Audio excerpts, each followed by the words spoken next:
सभी का स्वागत है। तो आज मैं आपके लिए BHDE 144 सब्जेक्ट को लाई हूँ और जिसका टाइटल है छायावाद। यह वीडियो आपके लिए बहुत ही महत्वपूर्ण होने वाला है क्योंकि इसमें प्रेम सर के द्वारा सिलेक्टेड 5 इयर्स के PYQ के जो सबसे मोस्ट इम्पॉर्टेंट क्वेश्चन हैं उसे लिए गए हैं। अगर आप इन सभी प्रश्नों की सही प्रिपरेशन करके जाओगे तो मैं 100% श्योर हूँ कि आप एग्ज़ाम में 100 में 100 लिख कर आओगे। यह video IGNOU June and December exam 2026 के लिए स्पेशली बनाया गया है। तो फुल एनर्जी के साथ चलिए दोस्तों, हम लोग अपने क्वेश्चन एंड आंसर को समझने का प्रयास करते हैं और इसे एक लाइन बाय लाइन नोट्स भी करते हैं। तो ये रहा हमारा सबसे पहला क्वेश्चन, जो कि कह रहा है कि निम्नलिखित काव्यांशों में से प्रत्येक की संदर्भ सहित व्याख्या कीजिए। तो इसमें हमें कुछ काव्यों के अंश दिए हुए हैं जिससे हमें अच्छे से डिस्क्रिप्शन में थोड़ा बताना है संदर्भ सहित।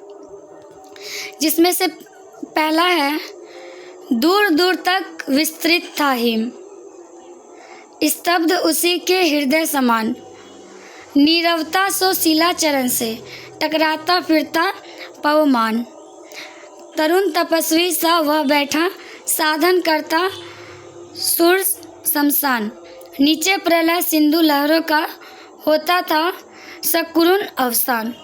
तो इसका मतलब क्या है, चलिए इसे डिटेल में समझते हैं। ये जो काव्यांश है यह प्रकृति के विराट और शांत रूप का अत्यंत प्रभावशाली चित्र प्रस्तुत करता है।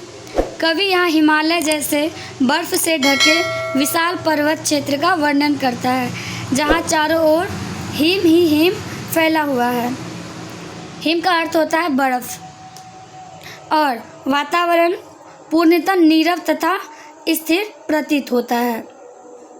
काव्यांश में ये बताया गया है कि दूर दूर तक फैला हुआ हिम अपने आप में मानो एक स्थिर और शांत हृदय के समान है।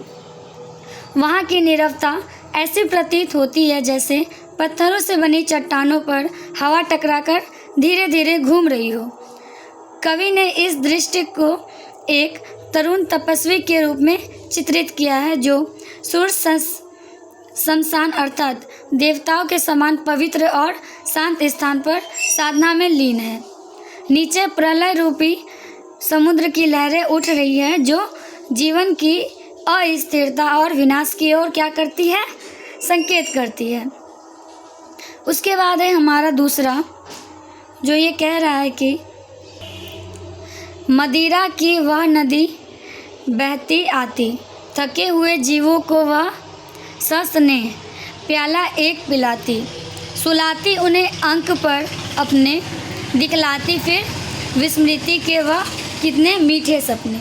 तो इसका मतलब क्या है, ये जो काव्यांश है मदिरा जिसे शराब बोला जाता है, उसके प्रतीकात्मक रूप का क्या करता है, चित्रण करता है, जिसमें कवि उसे एक नदी के रूप में क्या किया है, प्रस्तुत किया है। तो शराब को किसके रूप में प्रस्तुत किया गया है, नदी के रूप में, जो बहती हुई आती है और थके हारे जीवों को अपने स्नेह से आकृष्ट करती है। कविता में बताया गया है कि मदिरा की नदी उन जीवों को जो जीवन की कठिनाइयों और थकान से जर्जर हो चुके हैं, प्रेम पूर्वक एक एक प्याला पिलाती है। यहाँ मदिरा केवल नशे का माध्यम नहीं बल्कि एक ऐसा आकर्षण है जो दुख और पीड़ा से राहत देने का भ्रम पैदा करता है। वह उन्हें अपनी गोद में सुला लेती है, अर्थात उन्हें वास्तविकता से बहुत दूर कर देती है। इसके बाद वह उन्हें विस्मृति के मीठे रूप के क्या करती है, सपने दिखाती है, जिससे वे अपने कष्टों और यथार्थ को भूल जाते हैं। कवि ने यहाँ मदिरा के प्रभाव को प्रतीकात्मक रूप में दिखाया है, जो क्षणिक सुख तो देती है लेकिन अंततः व्यक्ति को वास्तविकता से क्या कर देती है, बहुत दूर कर देती है। आई होप सभी को ये समझ आ रहा होगा बढ़िया से, और प्लीज़ आप लोग ये नोट करते जाएं। और उसके बाद है हमारा अगला, कोयल का वह कोमल बोल, मधुकर की वीणा अनमोल, कह तब तेरे ही प्रिय स्वर से कैसे भर लूँ सजनी श्रवण। भूल अभी से इस जग को उषा सस्मित किसलय दल, सुधा रश्मि से उतरा जल ना अधरामृत ही के मद में कैसे बहला दूँ जीवन। भूल अभी से इस जग को। तो इसका क्या मतलब है, आइए पढ़ते हैं, उसके बाद ही समझ आएगा कि ये क्वेश्चन क्या कह रहा है। ये जो काव्यांश है यह प्रकृति के मधुर सौंदर्य और मानवीय भावनाओं के बीच के द्वंद्व को दर्शाता है।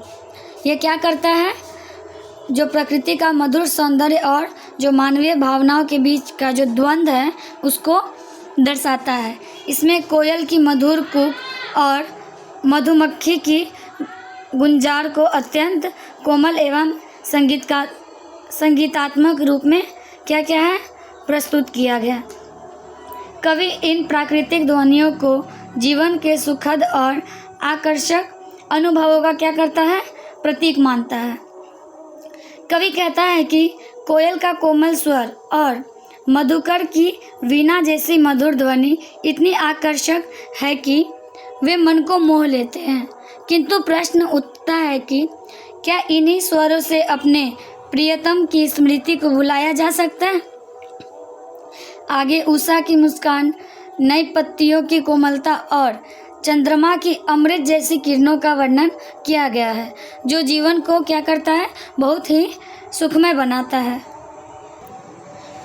फिर भी कवि स्वीकार करता है कि इन सभी मधुरताओं के बीच भी वह जीवन को केवल क्षणिक सुख में बहलाना नहीं चाहता। अंत में भूल अभी इस जग को की पुनरावृत्ति जीवन की निस्वार्थता और विरक्ति की भावना को क्या करता है, प्रकट करता है।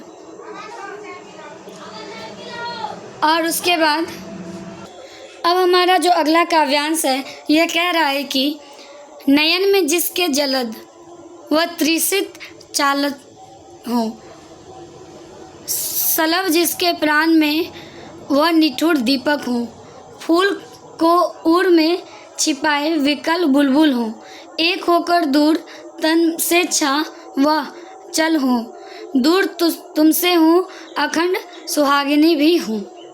अब इस काव्यांश का क्या मतलब है, ये तो पढ़ने के बाद ही समझ आएगा। चलिए पढ़ते हैं और इसको समझते हैं। यह काव्यांश प्रेम और विरह की गहन भावना को प्रतीकात्मक रूप में व्यक्त करता है। ये जो काव्यांश है यह क्या दर्शाता है, प्रेम और उसमें विरह को दर्शाता है, एक तरह से उसे व्यक्त करता है। कवि ने यहाँ स्वयं को विभिन्न प्राकृतिक प्रतीकों के माध्यम से प्रिय के प्रति अपनी उत्कट भावनाओं को प्रकट किया है। कवि कहता है कि वह उस प्रिय के लिए चातक पक्षी के समान है, जो केवल बादलों की ओर टकटकी लगाए रहता है और उसी की वर्षा पर निर्भर करता है। इसी प्रकार वह स्वयं को सलभ, जिसका मतलब होता है पतंगा, भी मानता है, जो दीपक की लौ में जलकर भी उससे दूर नहीं हो पाता। वह अपने हृदय में प्रेम रूपी फूल छिपाए एक विकल बुलबुल की तरह है, जो व्याकुल होकर प्रिय की प्रतीक्षा करता है। कवि यह भी स्वीकार करता है कि भले ही वह प्रिय से शारीरिक रूप से दूर है, पर आत्मिक रूप से उससे जुड़ा हुआ है। वह स्वयं को अखंड सुहागिनी कहकर अपने प्रेम की अटूटता और संपन्न को दर्शाता है। इस प्रकार जो ये काव्यांश है प्रेम, विरह और एक अटूट निष्ठा की भावनाओं का सुंदर क्या करता है, चित्रण करता है। अब है अगला हमारा, कहना ठंडो सांस में अब भूल वह जलती कहानी, आग हो उड़ में तभी दृक से सजाओगे आज पानी, हार भी तेरी बनेगी माननी जय की पटाखा, राख क्षणिक पतंग की है अमर दीपक की निशानी, है तुझे अंगार शैया पर मृदुल कलियां बिछाना, जाग तुझको दूर जाना। तो ये जो काव्यांश है, इसका मतलब है कि ये प्रेरणात्मक और संघर्षपूर्ण जीवन दर्शन को व्यक्त करता है। कवि यहाँ मनुष्य को आलस्य और शिथिलता छोड़कर साहस और परिश्रम के मार्ग पर चलने का संदेश देता है। वह कहता है कि अब ठंडी सांसों में उस पुरानी दुखद कहानी को भूल जाना चाहिए, क्योंकि जीवन में सफलता पाने के लिए हृदय में आग अर्थात उत्साह और दृढ़ संकल्प होना आवश्यक है। कवि के अनुसार जब हृदय में संघर्ष की आग होगी तभी आंखों में सच्ची संवेदना और भावनाएं प्रकट होंगी। वह यह भी स्पष्ट करता है कि कभी कभी हार भी विजय का मार्ग बन जाती है, क्योंकि पतंग की राख भले ही क्षणिक हो पर दीपक का प्रकाश अमर रहता है। इससे यह संदेश मिलता है कि त्याग और बलिदान ही महानता की क्या है, पहचान है। और अंत में कवि प्रेरित करता है कि कठिनाइयों को स्वीकार कर अंगारों जैसी कठिन सैया पर भी कोमल आशाओं की कलियां बिछाकर आगे बढ़ो, क्योंकि जीवन में जाकर दूर लक्ष्य तक पहुंचना ही क्या है, सच्ची सफलता है। और उसके बाद है हमारा अगला काव्यांश जो कह रहा है, क्यों व्यथित व्योम गंगा से छिटका कर दोनों छोड़े, चेतना तरंगिनी मेरी लेती है मृदुल हिलोरे।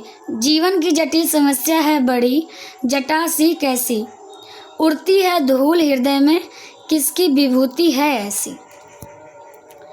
तो इस जो काव्यांश का उसका अर्थ है, यह काव्यांश मनुष्य की मानसिक स्थिति, जीवन की जटिलताओं और चेतना की हलचल को प्रतीकात्मक रूप में प्रस्तुत करता है।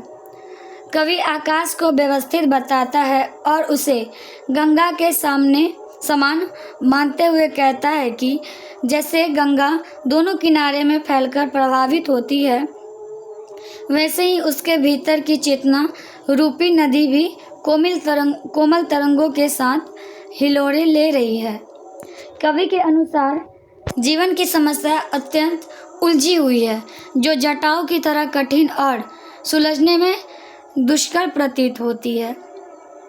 यह जटिलता मन को व्याकुल कर देती है और हृदय में धूल सी अशांति उत्पन्न करती है, जिससे स्पष्टता और शांति बाधित होती है।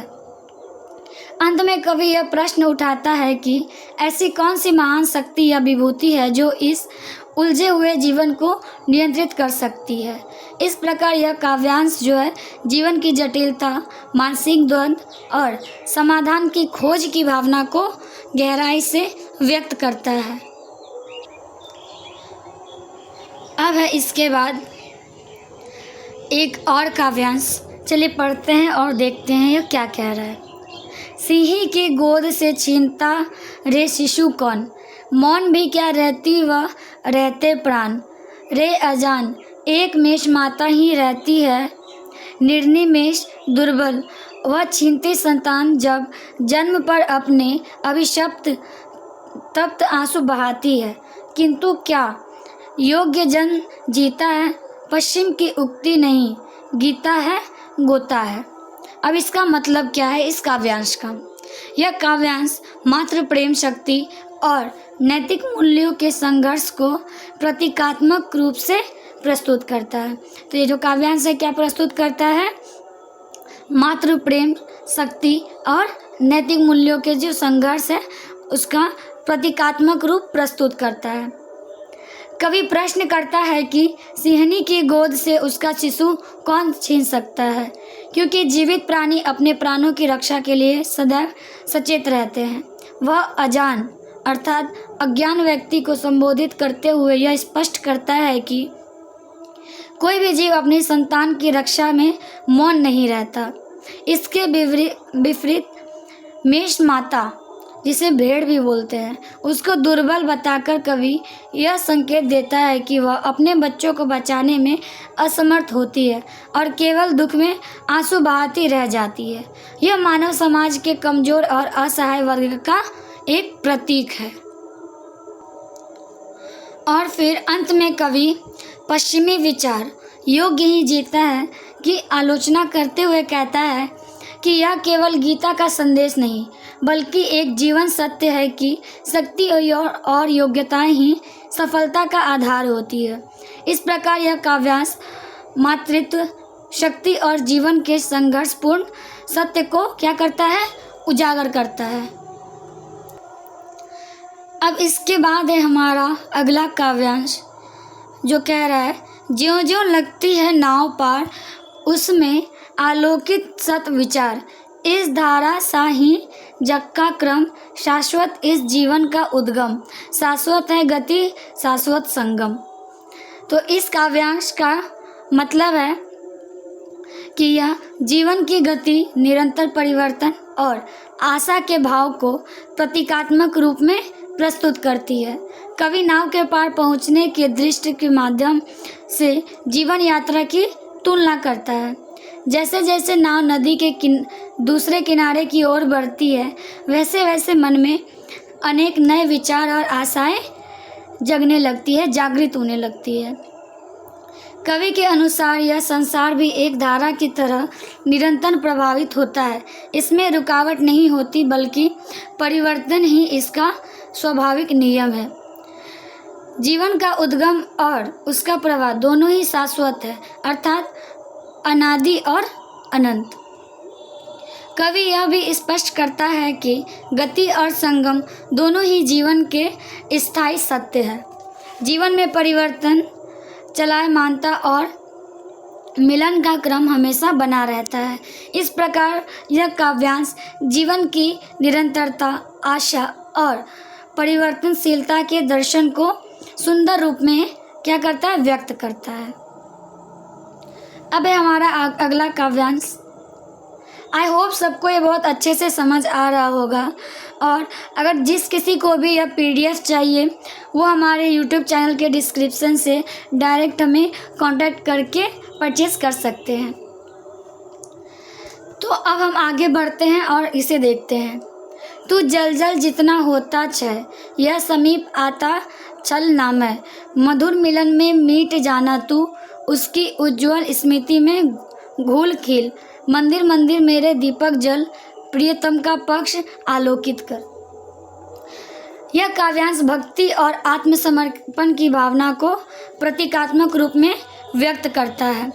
कवि दीपक के माध्यम से मानव जीवन को समझता है। वह कहता है कि जैसे दीपक जलते जलते धीरे धीरे स्वयं को समाप्त कर देता है, वैसे ही मनुष्य को भी अपने अहंकार और स्वार्थ को त्याग कर प्रेम और भक्ति में विलीन हो जाना चाहिए। कवि चेतावनी देता है कि संसार के मोह और आकर्षण छल पूर्ण होते हैं जो मनुष्य को अपने लक्ष्य से भटका सकते हैं। इसलिए सच्चा मार्ग यही है कि मधुर मिलन में स्वयं को समर्पित कर दिया जाए और प्रियतम की उज्ज्वल मुस्कान में घुलकर एकता प्राप्त की जाए। फिर आगे, मंदिर मंदिर मेरे दीपक जल पंक्ति से कवि जीवन को मंदिर के दीपक के समान मानता है जो निरंतर जलकर प्रकाश फैलाता है। वह चाहता है कि यह प्रकाश प्रियतम के पक्ष को आलोकित करे। इस प्रकार यह काव्यांश भक्ति, त्याग और आत्मसमर्पण की उच्च भावना को क्या करता है, व्यक्त करता है। उसके बाद है हमारा अगला जो काव्यांश है वो क्या कह रहा है, विरह का जलजात जीवन, विरह का जलजात, वेदना में जन्म, करुणा में मिला आवास, अनु चुनता दिवस इसका, अश्रु चुनती रात, जीवन विरह का जलजात, आंसुओं का कोष ठर दृग, अनु की टकसाल, तरल जल कण से बने घन सा क्षणिक मृदुगात, यौवन विरह का जलजात।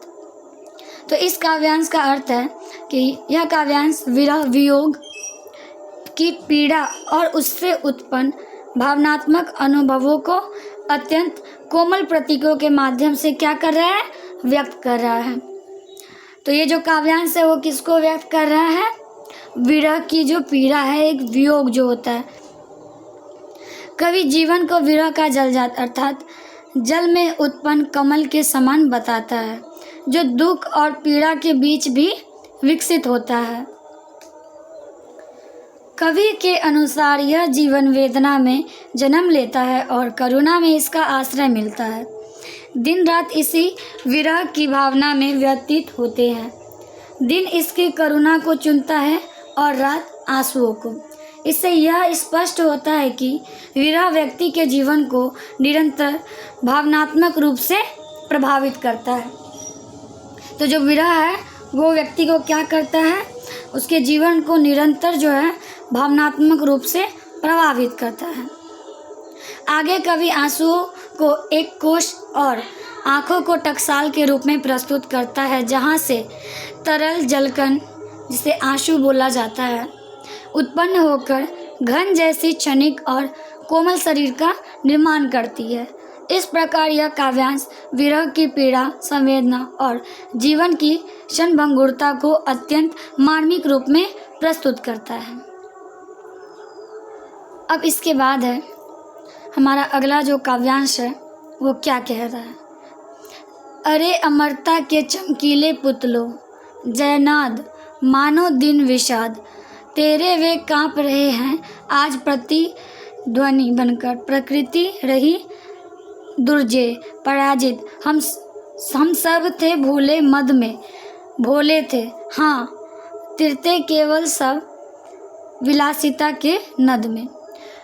तो यह काव्यांश जीवन में आए आपदा और मानवीय भूलों के परिणाम स्वरूप उत्पन्न पीड़ा एवं आत्मबोध को व्यक्त करता है। कवि अमरता के चमकीले पुतलों को संबोधित करते हुए उन लोगों पर व्यंग करता है जो स्वयं को शक्तिशाली और अजेय समझते थे तथा सदा विजय और मान सम्मान के नाद में मग्न रहते थे।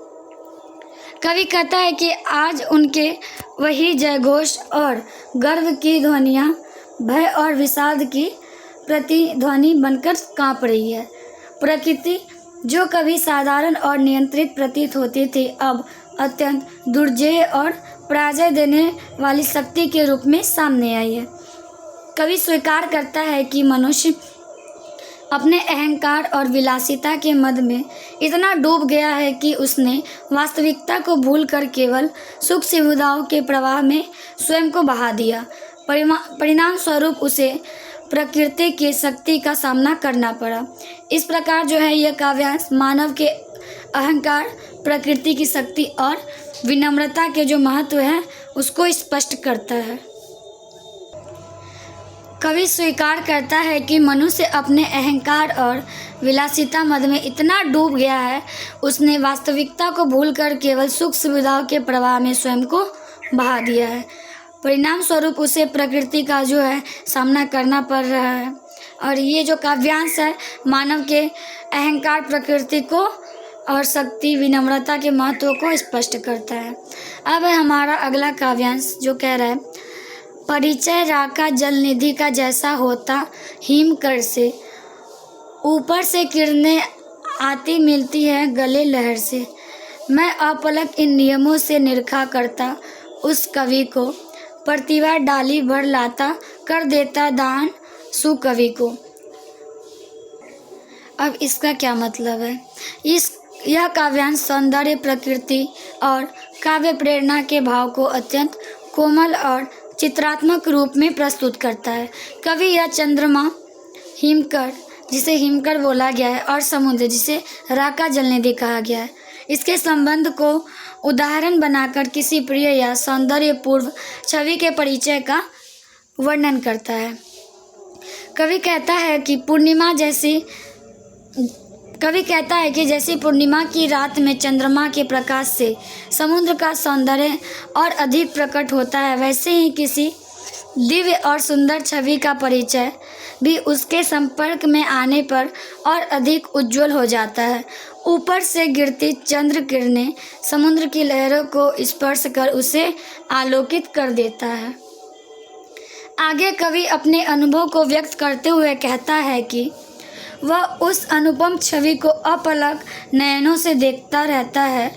यह दृश्य उसके भीतर काव्य प्रेरणा जगाता है, जिससे वह अपने मन की भावनाओं को काव्य के रूप में व्यक्त कर देता है और उसे किसी सुकवि को समर्पित करता है। इस प्रकार यह काव्यांश सौंदर्य दर्शन, प्रेरणा और काव्य सृजन की प्रक्रिया को दर्शाता है। अब है इसके बाद हमारा अगला काव्यांश, जो कह रहा है, हंसता है तो केवल तारा एक गुथा हुआ उन घुंघराले काले बालों से, हृदय राज्य की रानी का वह करता है अभिषेक। अलसता की सी लता किंतु कोमलता की वह कली, सखी नीरवता के कंधे पर डाले बा, छाछ सी अंबर पथ से चली। यह काव्यांश जो है, यह प्रकृति और सौंदर्य के अद्भुत कल्पनात्मक चित्रण के माध्यम से किसी कोमल एवं रहस्यमयी नारी सौंदर्य का वर्णन करता है। कवि आकाश में चमकते तारे को उस सुंदरता से जोड़ता है जो किसी स्त्री के घुंघराले काले बालों में गुथा हुआ प्रतीत होता है। यह तारा मानो उस हृदय राज्य की रानी के सौंदर्य का अभिषेक कर रहा है, अर्थात उसके सौंदर्य को दिव्यता प्रदान कर रहा है। आगे कवि उस नारी को अलसता की लता के समान कोमल और मंद गति वाला बताता है, जो अत्यंत नाजुक और आकर्षक है। उसे कोमलता की कली कहा गया है, जो अपनी नाजुकता और सौंदर्य से सबको मोह लेती है। वह नीरवता की सखी बनकर शांत वातावरण में चलती है, जैसे कोई छाया आकाश पथ से धीरे धीरे आगे बढ़ रही हो। तो इस प्रकार ये जो काव्यांश है, सौंदर्य, कोमलता, नीरवता और प्रकृति के सूक्ष्म चित्रण के माध्यम से एक स्वप्नशील और मनोहारी दृश्य प्रस्तुत करता है।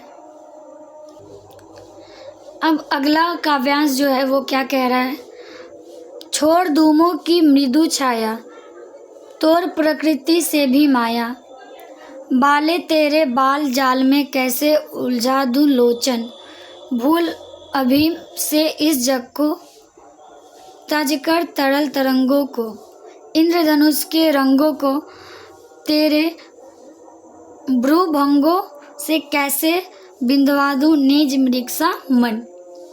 अब इसका मतलब क्या होता है ये काव्यांश का? यह काव्यांश से सौंदर्य, आकर्षण और मोह माया के बीच मनुष्य के भीतर उत्पन्न द्वंद्व को प्रतीकात्मक रूप में व्यक्त करता है। कवि किसी सुंदर, अत्यंत सुंदर नारी सौंदर्य से प्रभावित होकर उसके प्रभाव का वर्णन करता है। वह कहता है कि वह चांदनी की मृदु छाया और प्रकृति की मोहक माया को छोड़कर भी उस सौंदर्य से बच नहीं पा रहा। कवि बाले, जिसका मतलब है सुंदर स्त्री, को संबंधित करते हुए कहता है कि उसके घुंघराले बालों के जाल में वह अपने नेत्रों को उलझाना नहीं चाहता, क्योंकि वह संसार के आकर्षणों से मुक्त होना चाहता है। वह जीवन के तरल तरंगों और इंद्रधनुषी रंगों, जो जीवन की विविध सुंदरताओं के प्रतीक हैं, उसको भी त्याग कर अपने मन को स्थिर करना चाहता है। फिर भी वह स्वीकार करता है कि उस नारी के भौहों की भंगिमा जिसके सामने उसका मृग सा मन आकर्षित हो जाता है। इस प्रकार यह काव्यांश सौंदर्य के आकर्षण, मन की चंचलता और मोह माया के प्रभाव को सुंदर रूप से व्यक्त करता है। अब है हमारा अगला काव्यांश, जो कह रहा है, नाश भी हूँ मैं अनंत विकास का क्रम भी, त्याग का दिन भी चरम आसक्ति का तम भी, तार भी आघात भी झंझार की गति भी, पात्र भी मधुर विस्मृति भी, अधर भी हूँ और स्मित की चांदनी भी हूँ। तो इस काव्यांश का मतलब है, यह काव्यांश जीवन के विविध विरोधी पक्षों को एक साथ समेटते हुए मानव अस्तित्व की व्यापकता और जटिलता को दर्शाता है। कवि स्वयं को अपने विपरीत भावों और स्थितियों का समन्वय बताता है। वह कहता है कि वह एक ओर नाश भी है तो दूसरी ओर अनंत विकास का क्रम भी है, अर्थात जीवन में विनाश और सृजन दोनों साथ साथ चलते हैं। वह त्याग का दिन भी है और चरम आसक्ति का तम भी, जिससे स्पष्ट होता है कि मानव जीवन में त्याग और मोह दोनों भाव विद्यमान रहते हैं। कवि आगे स्वयं को तार, आघात और झंकार की गति के रूप में भी देखता है, जो जीवन की विविध ध्वनि और अनुभवों का प्रतीक है। वह पात्र मधुर, मधुप और मधुर विस्मृति सभी रूपों में स्वयं को व्यक्त करता है। अंत में वह कहता है कि वह अधर भी है और मुस्कान की चांदनी भी है। तो यहाँ पे हमारा जो काव्यांश है वो ख़त्म होता है। अब हम आगे प्रश्नों की ओर चलते हैं और देखते हैं। तो हमारा प्रश्न है, छायावाद का विकास विषय पर एक निबंध लिखिए। छायावाद हिंदी साहित्य का एक अत्यंत महत्वपूर्ण काव्य आंदोलन है, जिसका विकास मुख्यतः 1918 से 1936 के बीच माना जाता है। तो छायावाद क्या है? हिंदी साहित्य का एक अत्यंत महत्वपूर्ण काव्य आंदोलन है। कौन सा आंदोलन है? काव्य आंदोलन है, जिसका विकास मुख्यतः 1918 से 1936 के बीच माना जाता है। यह आधुनिक हिंदी कविता का स्वर्णिम युग है, जिसमें भाव, कल्पना और सौंदर्य की नई चेतना का विकास हुआ है। छायावाद का उदय उस समय हुआ जब भारत में सामाजिक, राजनीतिक और सांस्कृतिक परिवर्तन हो रहे थे।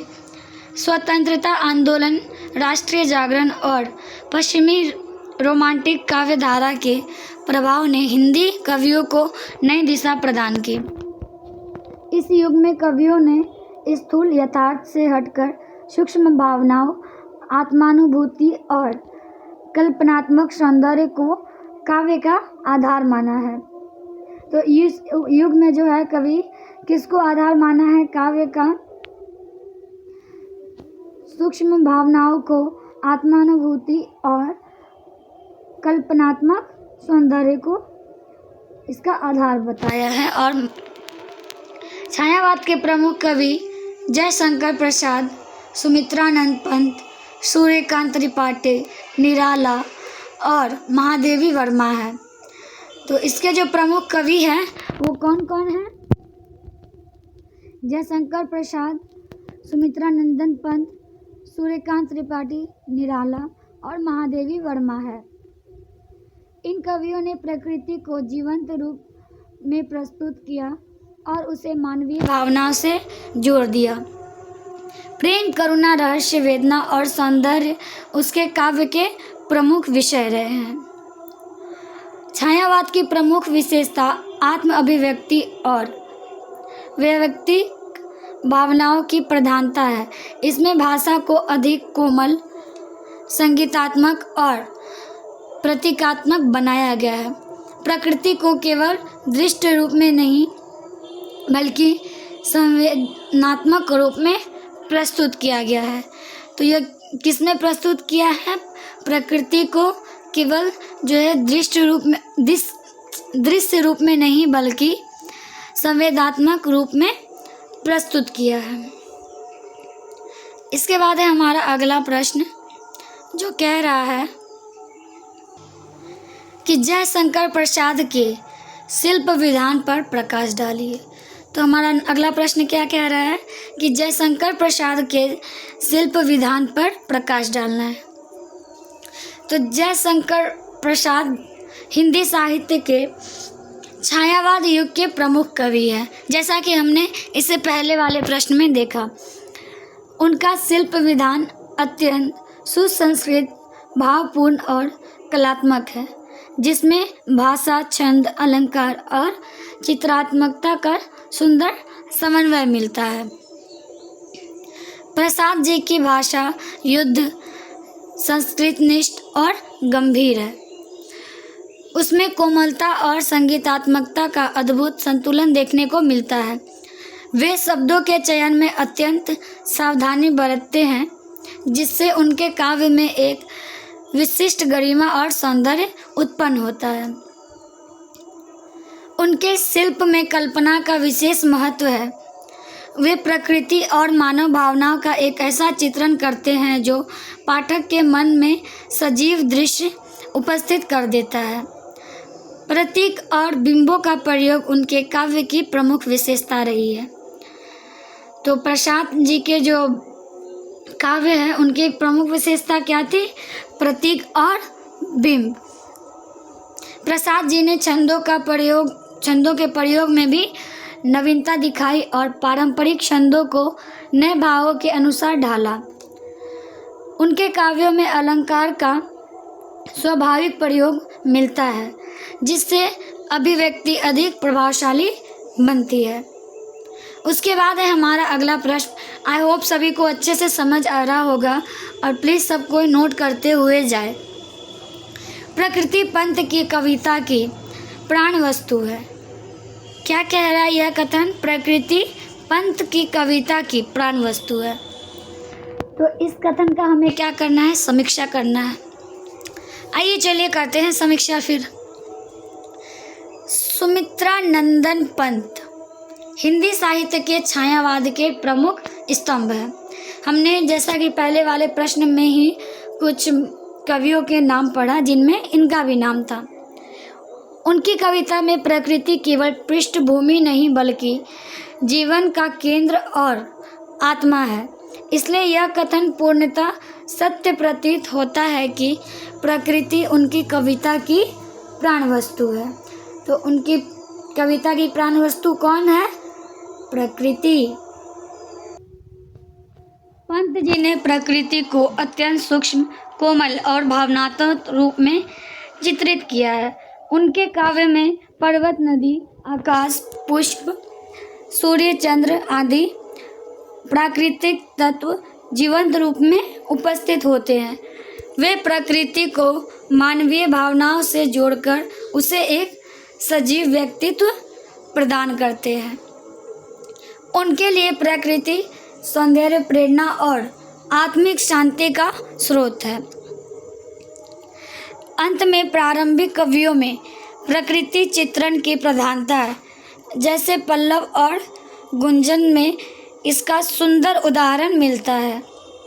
बाद में उनकी कविता में सामाजिक चेतना और मानवतावादी दृष्टि भी विकसित हुई, लेकिन प्रकृति का महत्व कभी कम नहीं हुआ।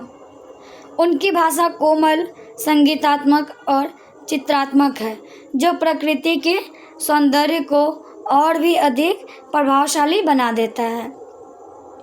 वे प्रकृति के माध्यम से जीवन के गहरे भावों को अभिव्यक्त करते थे। तो वो क्या करते थे? प्रकृति के माध्यम से जीवन के गहरे भावों को अभिव्यक्त करते थे।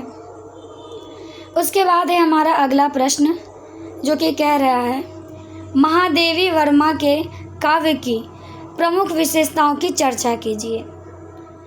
जो महादेवी वर्मा के जो काव्य है उसका प्रमुख विशेषता क्या होता था, अब हम इसके बारे में पढ़ेंगे, जानेंगे, समझेंगे और लिखेंगे, साथ साथ याद भी करेंगे। महादेवी वर्मा छायावाद की प्रमुख कवियत्री है और हिंदी साहित्य में उन्हें आधुनिक मीरा भी कहा जाता है। प्लीज़ इसे नोट कीजिएगा आप लोग कि महादेवी वर्मा छायावाद की प्रमुख कवियत्री है और हिंदी साहित्य में उन्हें क्या कहा जाता है? आधुनिक मीरा भी कहा जाता है। उनके काव्य की सबसे प्रमुख विशेषता जो है वेदना और विरह की गहन अभिव्यक्ति। उनकी कविता में जीवन की पीड़ा, अकेलापन और आत्मिक तड़प अत्यंत कोमल और मार्मिक रूप में प्रकट होती है। उनके काव्य में रहस्यवाद का भी गहरा प्रभाव है। वे अज्ञात परम सत्ता और आत्मा परमात्मा के बीच को अत्यंत भावपूर्ण ढंग से व्यक्त करती है। उनकी कविता में नारी मन को कोमल संवेदनाएं, करुणा और आत्मसमर्पण की भावना स्पष्ट रूप से क्या होता है? दिखाई देता है। महादेवी जी की भाषा अत्यंत कोमल, संगीतात्मक और प्रतीकात्मक है। वे शब्दों के माध्यम से भावों का सुंदर चित्रण खींचती है। चित्र खींचती है। उनके काव्य में प्रकृति का भी सुंदर प्रयोग मिलता है, जो उनके भावों को और अधिक प्रभावशाली बना देता है। उनकी कविताओं में आध्यात्मिकता और भक्ति भाव भी मिलता है, जिससे उनका काव्य केवल भावनात्मक नहीं बल्कि दार्शनिक भी बन जाता है। उसके बाद है हमारा अगला प्रश्न, निराला काव्य की अंतर्वस्तु पर प्रकाश डालिए। तो अगला प्रश्न हमारा क्या है, क्या कह रहा है कि निराला काव्य की अंतर्वस्तु पर प्रकाश डालिए। सूर्यकांत त्रिपाठी निराला हिंदी साहित्य के छायावाद युग के प्रमुख कवि हैं।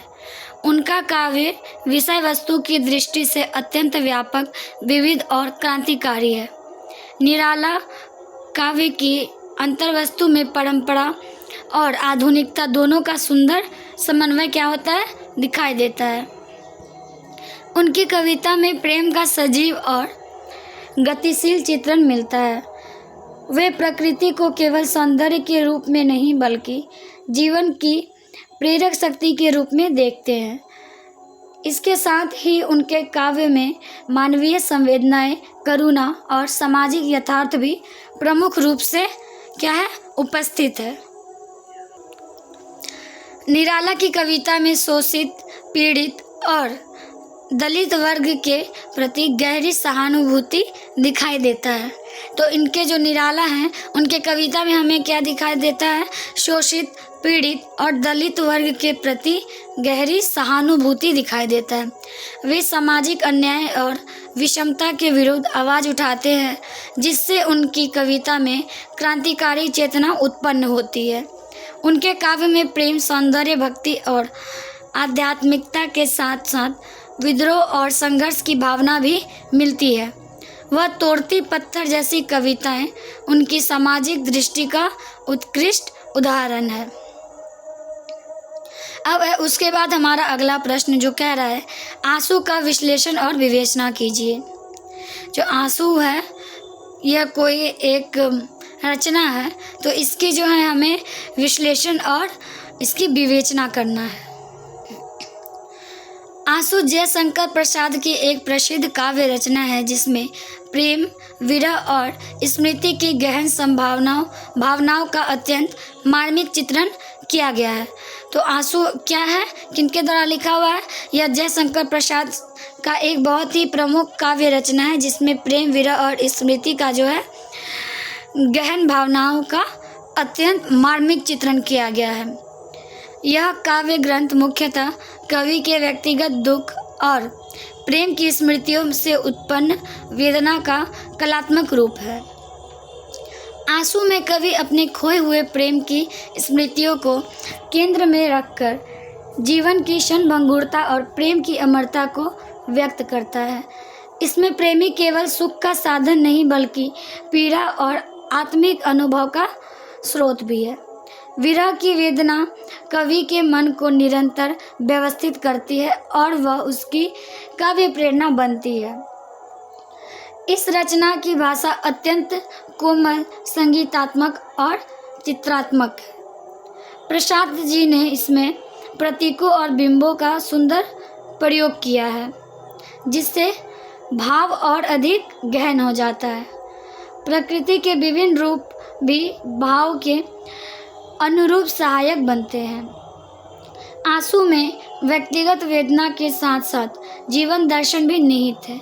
यह रचना यह संदेश देती है कि दुख और पीड़ा भी जीवन का अनिवार्य अंग है और वही मानव मन को परिष्कृत करता है।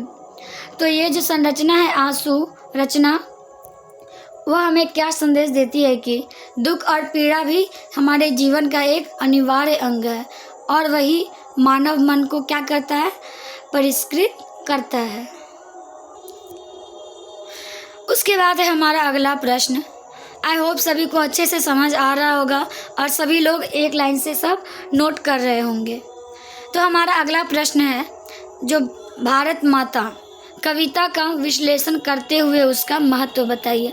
तो भारत माता एक कविता है, तो उसका हमें विश्लेषण करते हुए उसका जो इम्पोर्टेंस है वो बताना है। भारत माता कविता राष्ट्र कवि सूर्यकांत त्रिपाठी निराला की एक अत्यंत प्रसिद्ध और प्रभावशाली रचना है। तो ये जो भारत माता कविता है ये किसके द्वारा लिखा गया है? राष्ट्र कवि सूर्यकांत त्रिपाठी निराला, उन्होंने इसे लिखा है। इस कविता में भारत को एक जीवंत माता के रूप में चित्रित किया गया है। तो इस कविता में क्या किया गया? भारत माता को एक जीवंत माता के रूप में चित्रित किया गया है, जो अपने पुत्रों की पीड़ा, शोषण और दारिद्र्य से व्यथित है। कवि ने भारत माता के माध्यम से तत्कालीन भारतीय समाज की दयनीय स्थिति और पराधीनता की पीड़ा को अत्यंत मार्मिक रूप में प्रस्तुत किया है। कविता में भारत माता को करुणा, सहनशीलता और त्याग की प्रतीक के रूप में दिखाया गया है। वह भूखी, शोषित और दुखी जनता का प्रतिनिधित्व करता है। कवि उनकी इस दशा पर गहरी संवेदना व्यक्त करता है और उसे जागरूकता और तथा संघर्ष के लिए प्रेरित करता है। इस कविता की भाषा सरल, प्रभावशाली और भावपूर्ण है। इसमें राष्ट्र चेतना, सामाजिक यथार्थ और क्रांतिकारी विचारों का सुंदर समन्वय मिलता है। भारत माता कविता का महत्व इसलिए भी है क्योंकि यह भारतीय जनमानस में देशभक्ति, जागरण और स्वतंत्रता की भावना को प्रबल करती है। यह कविता हमें अपनी देश की स्थिति को समझने और उसके उत्थान के लिए प्रयास करने की प्रेरणा देती है। अगला प्रश्न है हमारा, संध्या सुंदरी कविता का विश्लेषण और विवेचन कीजिए। संध्या सुंदरी जो है सुमित्रा नंदन पंत की एक प्रसिद्ध छायावादी कविता है। तो इसे किसने लिखा है? सुमित्रा नंदन पंत का एक कैसा है? छायावादी कविता है, जिसमें संध्या सूर्यास्त के समय को एक सुंदर स्त्री के रूप में चित्रित किया गया है। वह कविता प्रकृति, सौंदर्य, कल्पना और भावात्मक चित्रण का उत्कृष्ट उदाहरण है। इस कविता में संध्या का वर्णन अत्यंत कोमल, चित्रात्मक और सौंदर्यपूर्ण ढंग से किया गया है। सूर्यास्त के समय आकाश में फैले रंगों, मंद प्रकाश और शांत वातावरण को कवि ने एक सुंदरी के रूप में प्रस्तुत किया है। यह सुंदरी प्रकृति के सौंदर्य और शांति के प्रतीक है, जो दिन के अंत और रात के आगमन का संकेत देती है। कवि ने संध्या को रहस्यमयी, शांत और आकर्षक रूप में चित्रित किया है, जिससे उसमें एक स्वप्नशील वातावरण उत्पन्न होता है।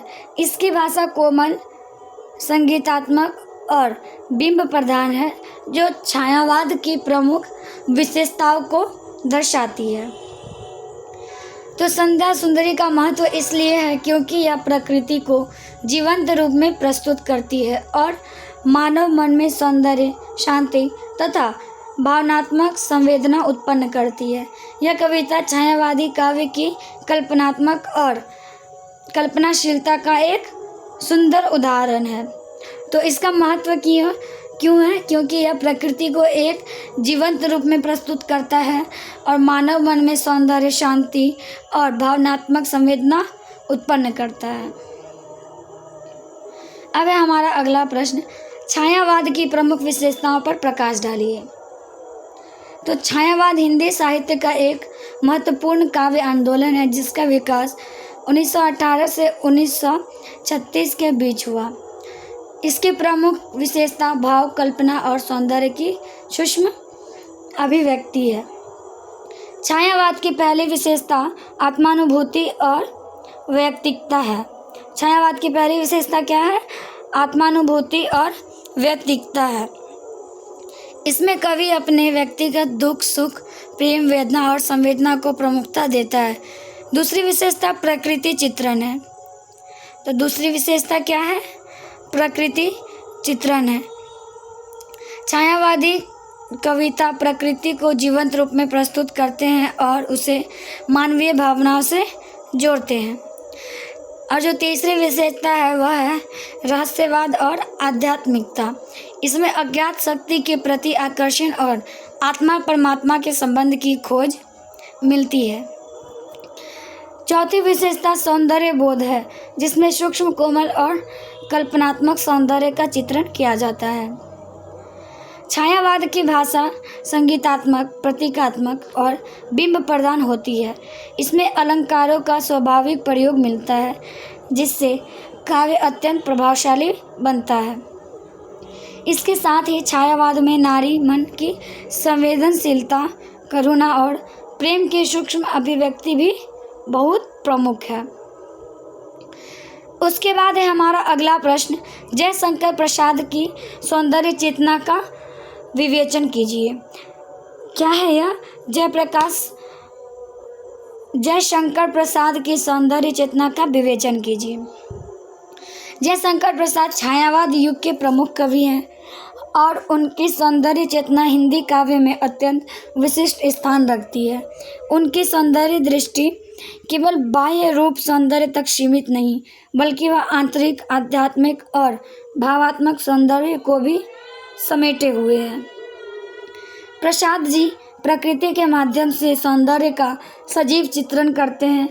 उनकी कविताओं में पर्वत, नदी, सूर्य, चंद्रमा और वन प्रकृति आदि का अध्ययन, कोमल और चित्रात्मक वर्णन मिलता है, जो पाठक के मन में एक स्वप्नरील वातावरण उत्पन्न करता है।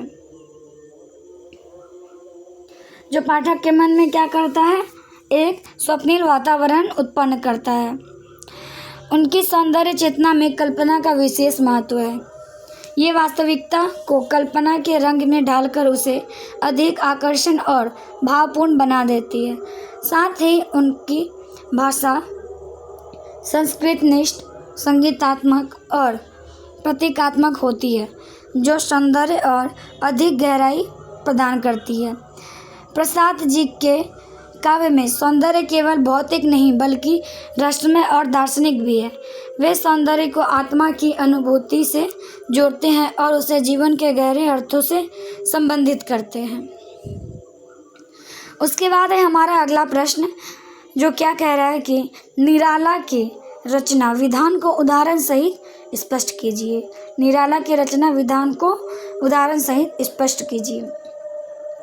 सूर्यकांत त्रिपाठी, जिसे हम निराला कहते हैं, वे हिंदी साहित्य के छायावादोत्तर और प्रगतिवाद प्रवृत्तियों के महत्वपूर्ण कवि हैं। तो सूर्यकांत त्रिपाठी निराला हिंदी साहित्य के छायावादोत्तर और प्रगतिवाद प्रवृत्तियों के महत्वपूर्ण कवि है। उनका रचना विधान अत्यंत मौलिक, प्रयोगशील और भाव प्रधान है। उन्होंने परंपरागत काव्य रूपों को तोड़कर नई शैली और नए भावबोध को अपनाया है।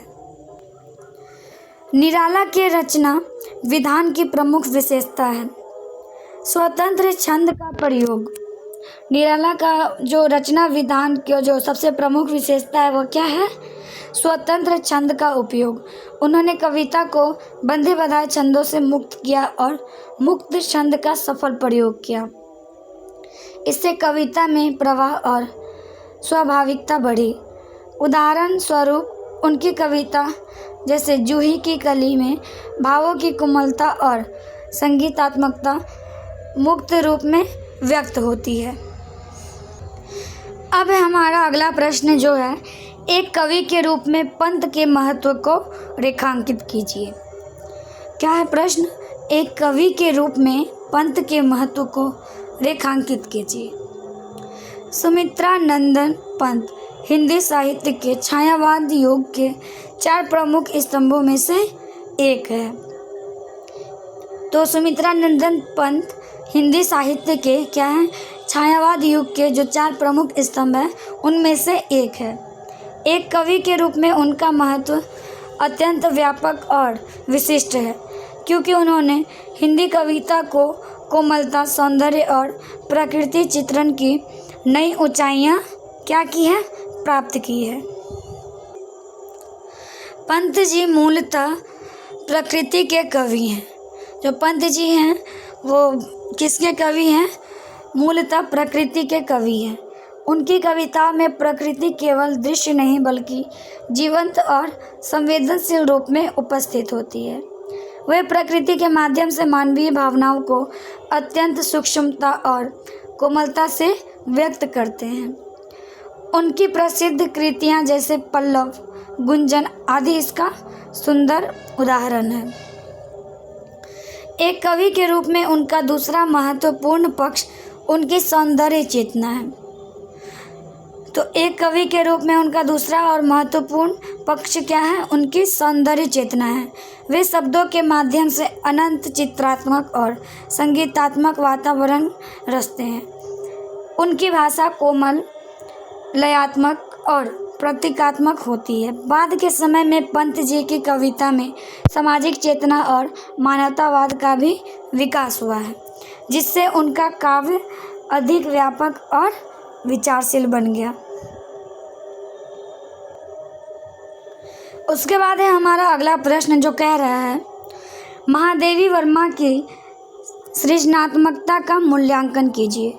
अगला प्रश्न क्या कह रहा है? महादेवी वर्मा की सृजनात्मकता का मूल्यांकन कीजिए। महादेवी वर्मा हिंदी साहित्य की छायावाद की प्रमुख कवित्री और उनकी सृजनात्मकता अत्यंत मौलिक, संवेदनशील तथा गहन भावनात्मक है। उनका संपूर्ण काव्य संसार वेदना, करुणा, रहस्य और आत्मानुभूति से निर्मित है। महादेवी जी की सृजनात्मकता की सबसे बड़ी विशेषता उनकी वेदना प्रधान दृष्टि है। वे जीवन के दुख, अकेलापन और विरह को केवल पीड़ा के रूप में नहीं बल्कि आत्मिक विकास के माध्यम के रूप में प्रस्तुत करती है। उनकी कविता केवल यह वेदना अत्यंत कोमल और सौंदर्यपूर्ण रूप में व्यक्त होती है। उनकी कविता में जो यह वेदना है वो अत्यंत कोमल और सौंदर्यपूर्ण रूप में व्यक्त होती है। उनकी सृजनात्मकता में रहस्यवाद का भी महत्वपूर्ण स्थान है। वे अज्ञात शक्ति और परम सत्य की खोज करती है, जिससे उनकी कविता में आध्यात्मिक गहराई उत्पन्न होती है। साथ ही उनकी रचनाओं में नारी मन की संवेदनशीलता और आत्मसम्मान की भावना स्पष्ट रूप से दिखाई देता है। महादेवी जी की भाषा अत्यंत कोमल, संगीतात्मक और प्रतीकात्मक है। वे अलंकारों और बिंबों के माध्यम से भावों को अत्यंत प्रभावशाली रूप में प्रस्तुत करती है। उसके बाद है हमारा अगला प्रश्न। आई होप सबको अच्छे से समझ आ रहा होगा, और जिन्हें भी कोई कन्फ्यूज़न है वो कमेंट सेक्शन में पूछ सकते हैं, या फिर आप हमसे डायरेक्ट कांटेक्ट करके हमारा PDF परचेज़ कर सकते हैं, जिसका व्हाट्सएप लिंक हमारे चैनल के डिस्क्रिप्शन में दिया है। चिंता सर्ग के अगला क्वेश्चन है हमारा, चिंता सर्ग के प्रतिपाद्य का विवेचना कीजिए। जो चिंता सर्ग है जय शंकर प्रसाद की प्रमुख काव्य रचना कामायनी का एक महत्वपूर्ण सर्ग है। जो चिंता सर्ग है वो जय शंकर प्रसाद की जो प्रसिद्ध काव्य रचना है कामायनी, उसका एक महत्वपूर्ण सर्ग है। इस सर्ग का मुख्य प्रतिपाद्य मानव मन में उत्पन्न होने वाली चिंता, अस्थिरता और मानसिक द्वंद्व का गहन चित्रण है। चिंता सर्ग में मनु के मन की वह अवस्था दिखाई गई है जब जल प्रलय के बाद वे अकेले रह जाते हैं। चारों ओर विनाश और शून्यता देखकर उनके मन में भविष्य को लेकर गहरी चिंता उत्पन्न होती है। यह चिंता केवल व्यक्तिगत नहीं बल्कि समस्त मानवता के अस्तित्व और उसके भविष्य से जुड़ी होती है। इस सर्ग में प्रसाद जी ये स्पष्ट किया है कि चिंता मानव जीवन का स्वाभाविक भाव है, जो उसे सोचने, समझने और आगे बढ़ने की प्रेरणा देती है। यह मनुष्य को आत्मचिंतन की ओर ले जाती है और उसके विकास का आधार बनती है। साथ ही यह भी संकेत देता है कि अत्यधिक चिंता मनुष्य को भ्रम और भय की स्थिति में डाल सकती है। इसलिए जो संतुलन है वो बहुत ही आवश्यक है। उसके बाद है हमारा अगला प्रश्न, जो है जूही की कली कविता का विश्लेषण करते हुए इसके महत्व की चर्चा कीजिए। क्या है यह? जूही की कली जो कविता है उसका विश्लेषण करते हुए और इसका महत्व का हमें चर्चा करना है। जूही की कली सूर्यकांत त्रिपाठी निराला की एक प्रसिद्ध छायावादी कविता है जिसमें सौंदर्य, प्रेम और कोमल भावनाओं का अत्यंत मनोहारी चित्रण मिलता है। इस कविता में कवि ने जूही की कली के माध्यम से एक नारी सौंदर्य और उसकी नाजुक भाव छवि को अत्यंत कोमल और स्वप्निल रूप में प्रस्तुत किया है। कविता में जूही की कली को केवल पुष्प के रूप में नहीं बल्कि एक जीवंत और संवेदनशील सौंदर्य प्रतीक के रूप में चित्रित किया गया है। उसकी कोमलता, सुगंध और आकर्षण कवि के मन में प्रेम और सौंदर्य की गहरी अनुभूति उत्पन्न करते हैं। यह सौंदर्य बाह्य भी है और आंतरिक भी, जो मन की भाव विभोर कर देता है। इस कविता की भाषा अत्यंत कोमल, संगीतात्मक और चित्रात्मक है, जो छायावाद की प्रमुख विशेषताओं को दर्शाती है। इसमें प्रकृति और मानव भावनाओं का सुंदर समन्वय मिलता है। जूही की कली का महत्व इसलिए है क्योंकि यह कविता हिंदी कविता में सौंदर्य चेतना और भावात्मक गहराई को नई दिशा प्रदान करती है। यह कविता पाठक के मन में कोमल भावनाओं और सौंदर्य बोध को क्या करती है? जागृत करती है। और उसके बाद है हमारा अगला प्रश्न सभी के स्क्रीन पे, और यह क्वेश्चन है 7 करोड़ रुपए का। तो चलिए इसे पढ़ते हैं और समझते हैं। नौका विहार कविता का विवेचन करते हुए उसके वैशिष्ट्य को रेखांकित कीजिए। तो इसमें जो है हम एक कविता है जिसका नाम है नौका विहार, इसका हमें विवेचना करते हुए इसके वैशिष्ट्य को रेखांकित करना है, मतलब बताना है। नौका विहार सुमित्रा नंदन पंत की एक प्रसिद्ध छायावादी कविता है जिसमें प्रकृति, सौंदर्य, कल्पना और भावात्मक अनुभूति का अत्यंत मनोहारी चित्रण मिलता है। इस कविता में कवि ने नदी में नौका विहार के दृश्य के माध्यम से प्रकृति के शांत, कोमल और सौंदर्यपूर्ण रूप को क्या है अभिव्यक्त किया है। कविता में नदी, जल तरंगे, आकाश, सूर्य की किरणें और तट की हरियाली का अत्यंत चित्रात्मक वर्णन किया गया है। नौका के धीरे धीरे बहने के साथ प्रकृति का सौंदर्य और अधिक सजीव प्रतीत होता है। यह दृश्य कवि के मन में शांति, आनंद और सौंदर्य बोध की भावना उत्पन्न करता है। इस कविता का प्रमुख वैशिष्ट्य इसकी प्रकृति चित्रण की सूक्ष्मता और कोमलता है। पंत जी ने प्रकृति को जीवंत रूप में प्रस्तुत किया है जिससे वह पाठक के मन में एक स्वप्निल संसार रच देती है। इसकी भाषा अत्यंत कोमल, संगीतात्मक और बिंब प्रधान है, जो छायावाद की विशेषता है। नौका विहार का महत्व इसलिए है क्योंकि यह कविता प्रकृति और मानव मन के गहरे संबंध को दर्शाती है और सौंदर्य तथा शांति का एक अद्भुत अनुभव कराती है। अब इसके बाद है हमारा अगला प्रश्न, जयशंकर प्रसाद के युग परिवेश पर प्रकाश डालिए। ये क्या कह रहा है प्रश्न? जो जयशंकर प्रसाद के युग के परिवेश पर प्रकाश डालिए। जयशंकर प्रसाद के युग परिवेश पर प्रकाश डालना है हमें। जयशंकर प्रसाद का साहित्यिक विकास उस समय हुआ जब भारत राजनीतिक, सामाजिक और सांस्कृतिक दृष्टि से परिवर्तन के दौर से गुजर रहा था। उनका युग मुख्यतः 20वीं शताब्दी का प्रारंभिक काल था जिसमें ब्रिटिश शासन के विरुद्ध राष्ट्रीय आंदोलन तेज हो रहा था। इस समय भारतीय समाज में पराधीनता की पीड़ा, सामाजिक रूढ़ियाँ और सांस्कृतिक पुनर्जागरण साथ साथ विद्यमान थे। एक ओर देश में स्वतंत्रता की चेतना जाग रही थी, वहीं दूसरी ओर परंपरागत मूल्यों और आधुनिक विचारों के बीच संघर्ष चल रहा था। इसी युग परिवेश ने प्रसाद जी की रचनाओं को गहराई और संवेदनशीलता प्रदान की। साहित्यिक दृष्टि से यह काल छायावाद के उदय का समय था, जिसमें आत्मानुभूति, प्रकृति चित्रण, रहस्यवाद और सौंदर्य चेतना प्रमुख प्रवृत्तियां थीं। प्रसाद जी ने इन्हीं प्रवृत्तियों को अपनी रचनाओं में विकसित किया और उन्हें दार्शनिक तथा ऐतिहासिक आधार भी प्रदान किया। उनकी कृतियों जैसे कामायनी में युगीन समस्याओं, मानव मन की जटिलताओं और सभ्यता के विकास का गहन चित्रण मिलता है। अब है हमारा अगला प्रश्न कि पंत एक शिल्प सजग कवि है। इस कथन का समीक्षा कीजिए।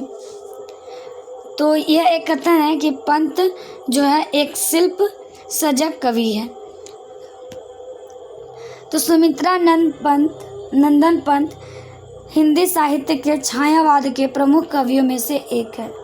उन्हें शिल्प सजग कवि कहना पूर्णतः उचित है, क्योंकि उनके काव्य में भाषा, छंद, कला और भाव अभिव्यक्ति की अद्भुत सजगता दिखाई देती है।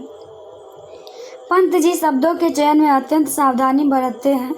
उनकी भाषा कोमल, संगीतात्मक और अत्यंत लाभदायक होती है, जिससे कविता में एक स्वाभाविक प्रभाव उत्पन्न होता है।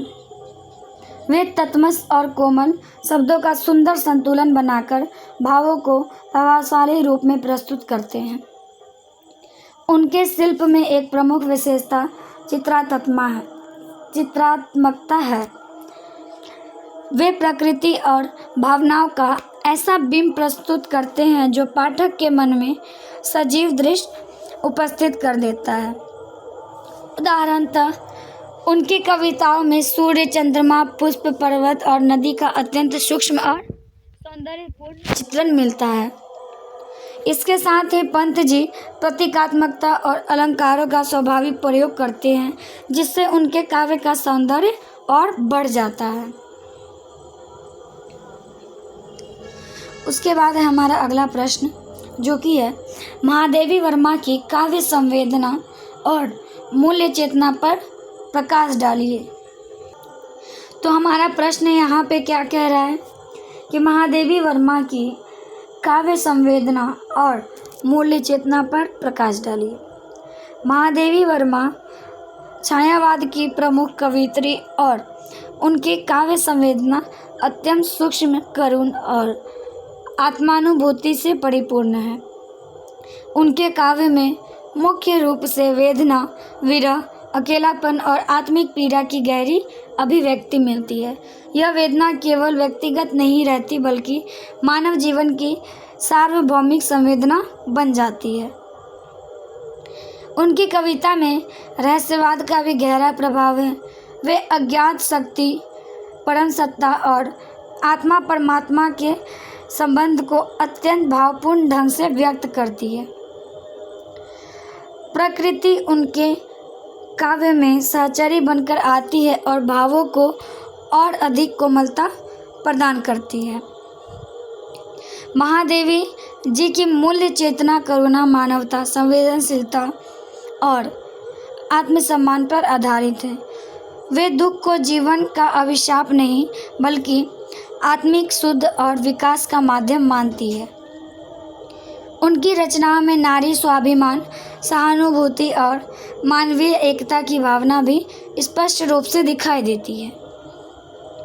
उसके बाद है हमारा अगला प्रश्न, जयशंकर प्रसाद की इतिहास दृष्टि और राष्ट्रीय चेतना का विवेचन कीजिए। क्या कह रहा है हमारा प्रश्न कि जयशंकर प्रसाद की इतिहास दृष्टि और राष्ट्रीय चेतना का विवेचन कीजिए। जयशंकर प्रसाद हिंदी साहित्य के छायावाद युग के प्रमुख कवि हैं। उनकी इतिहास दृष्टि अत्यंत व्यापक, दार्शनिक और सांस्कृतिक है। वे इतिहास को केवल घटनाओं का क्रम नहीं मानते, बल्कि उसे मानव सभ्यता के विकास, संस्कृति और जीवन मूल्यों के विकास की प्रक्रिया के रूप में देखते हैं। प्रसाद जी की रचनाओं में विशेष रूप से कामायनी और उनके नाटकों में इतिहास और अतीत की गहरी झलक मिलती है। वे प्राचीन भारतीय सभ्यता, संस्कृति और गौरवशाली परंपराओं को पुनर्जीवित करते हैं। उनके लिए इतिहास प्रेरणा का स्रोत है, जिससे वर्तमान को क्या होती है, दिशा मिलती है। उनकी राष्ट्रीय चेतना अत्यंत सूक्ष्म और सांस्कृतिक है। वे प्रत्यक्ष राजनीतिक प्रचार की अपेक्षा सांस्कृतिक पुनर्जागरण और आत्मगौरव के माध्यम से राष्ट्रीय भावना को जागृत करते हैं। उनकी रचनाओं में भारतीय संस्कृति, अध्यात्म, सहिष्णुता और मानवता का संदेश मिलता है। प्रसाद जी ने भारतीय समाज को उसकी जड़ों से जोड़ने का प्रयास किया और यह बताया कि राष्ट्रीयता केवल राजनीतिक स्वतंत्रता नहीं, बल्कि सांस्कृतिक और मानसिक स्वतंत्रता भी है। उसके बाद हमारा अगला और लास्ट प्रश्न है कि जागो फिर एक बार कविता का विवेचन करते हुए उसके महत्व को रेखांकित कीजिए। तो अगला प्रश्न क्या है कि जो एक कविता है जागो फिर एक बार, इसका हमें विवेचना करते हुए उसके महत्व को बताना है। जागो फिर एक बार सूर्यकांत त्रिपाठी निराला की एक प्रसिद्ध प्रेरणात्मक कविता है, जिसमें कवि ने भारतीय समाज को आत्मबल, साहस और जागरूकता का संदेश दिया है। यह कविता राष्ट्रीय चेतना और पुनर्जागरण की भावना से ओतप्रोत है। कविता में कवि राष्ट्रीय जनमानस को संबोधित करते हुए उन्हें आलस्य और पराधीन मानसिकता के बाहर निकालकर जागने का आह्वान करता है। तो इस कविता में क्या करता है कवि? भारतीय जनमानस को संबोधित करते हुए उन्हें आलस्य और पराधीन मानसिकता से बाहर निकलकर जागने का आह्वान करता है। वह कहता है कि समय आ गया है जब मनुष्य को अपने भीतर की शक्ति को पहचान कर संघर्ष के लिए तैयार होना चाहिए। यह जागरण केवल शारीरिक नहीं, बल्कि मानसिक और आत्मिक भी है। इस कविता में निराला ने भारतीय समाज की दीनहीन स्थिति के प्रति चिंता व्यक्त करते हुए उसे आत्मगौरव और आत्मविश्वास की ओर प्रेरित किया है। उनकी भाषा ओजपूर्ण, प्रभावशाली और प्रेरणादायक है, जो पाठक के मन में उत्साह और ऊर्जा का संचार करती है। जागो फिर एक बार का महत्व इसलिए है क्योंकि यह कविता राष्ट्रीय पुनर्जागरण, आत्मबल और संघर्ष की भावना को जागृत करती है। यह भारतीय समाज को पराधीनता और निराशा से बाहर निकालकर एक नए जीवन की ओर बढ़ने के लिए क्या करती है? प्रेरणा देती है। तो यहाँ पे हमारा वीडियो होता है समाप्त। वीडियो के लास्ट तक बने रहने के लिए आप सभी लोगों का बहुत बहुत धन्यवाद। और हमारी पूरी प्रयास रहेगी कि हम आपको इजी टू इजी वे में पढ़ाएं और समझाएं। Thank you so much for watching.